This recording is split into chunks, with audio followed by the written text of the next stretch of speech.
Buzz. Le Buzz Bourgogne-Franche-Comté. Fréquence Plus met la lumière sur vous qui faites vibrer la région. Fréquence Plus. Lumière sur Julie Ray, autrice, poétesse et musicienne de Dijon qui écrit des pièces pour le théâtre et des romans pour adultes et pour enfants. Et elle monte sur scène pour interpréter ses textes. Julie Ray a publié en septembre son nouveau roman intitulé Quelque chose de beau aux éditions L'École des loisirs. Un récit où se mêlent émotion, poésie, humour et réflexion sur le monde contemporain à travers l'histoire d'un ado de 16 ans qui rencontre l'amour, la vie, la rudesse de certains camarades et le féminisme. Plongeons au cœur de cette histoire avec Julie Ray. Bonjour Julie. Bonjour.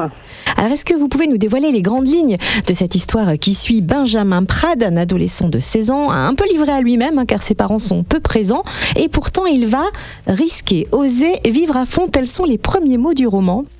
Ben oui, en fait, Benjamin, c'est un jeune homme extrêmement sensible et pour autant doué d'une force très particulière. Parce que, comme vous l'avez dit, ses parents sont assez absents, il se débrouille un peu tout seul. Et Benjamin, il va avoir le courage d'explorer sa sensibilité. C'est un skateur, Benjamin. Ses copains autour de lui n'ont pas tout à fait la même approche de ce que peut être la relation aux filles, les relations sentimentales, les relations aussi à la sensualité, à la sexualité. Et Benjamin, lui, va oser être vraiment lui dans l'apprentissage et dans l'expérience d'un premier amour.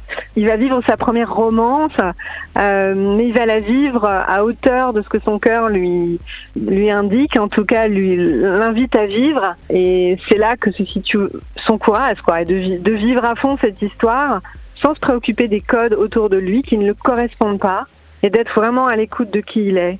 J'avais envie d'avoir un personnage masculin très positif en ce sens, rendre aussi cette délicatesse, cette majesté à un jeune garçon, si je puis dire. Eh oui. Parce qu'après l'ère MeToo, moi j'observe beaucoup les adolescents. MeToo, c'était absolument nécessaire et ça l'est toujours et ça le sera toujours.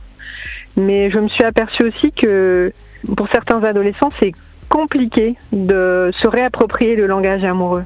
Et alors du coup, Benjamin, comme ses parents sont peu présents, il se tourne notamment vers l'IA, l'intelligence artificielle. Il a tendance à rechercher des conseils auprès de ChatGPT concernant sa vie sentimentale. Il dit même que c'est son meilleur ami à un moment dans le livre. Est-ce qu'il y a une volonté de votre part de pousser les jeunes à la réflexion sur la place de l'IA dans leur vie personnelle ? En fait, pour tout vous dire, ce livre, je l'ai écrit il y a 3 ans. C'est-à-dire, il sort maintenant, mais je l'ai écrit il y a assez longtemps et l'IA avait pas du tout cette place-là aussi importante. Et là, j'entends des tas de choses autour de cette prégnance, de la présence de l'IA. Oui, bien sûr, je pense que c'est un élément très très important de réflexion.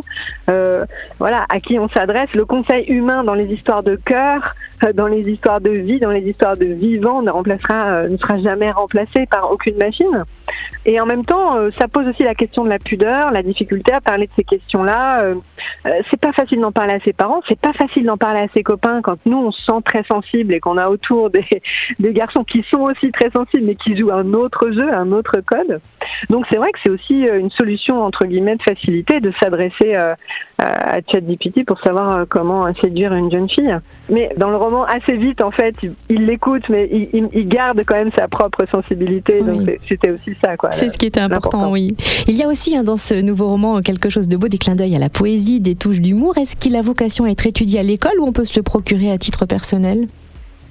Alors il a vocation à être lu partout le monde, un peu partout.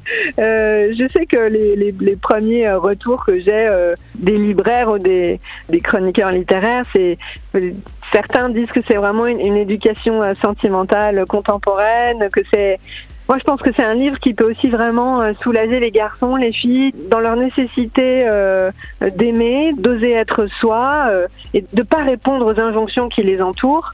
Et pour ça, si jamais ce livre pouvait être un petit lien de discussion aussi entre les générations et pouvoir permettre à des histoires d'amour de naître et qui soient vraiment à l'aune de la sensibilité des uns et des autres, ce serait merveilleux. Donc je le conseille à tout le monde, petits et grands, même ceux qui ne sont plus adolescents et qui peuvent s'y retrouver.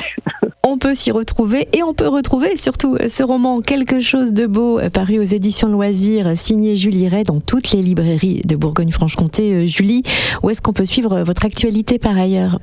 Eh ben, vous pouvez me suivre ça sur Instagram, sur Julie Ray officiel, ou bien sur mon site www.julieray.fr. Merci d'avoir été notre invitée, Julie Ray, autrice, poétesse et musicienne de Dijon en Côte d'Or. Merci beaucoup. C'était le Buzz Bourgogne-Franche-Comté.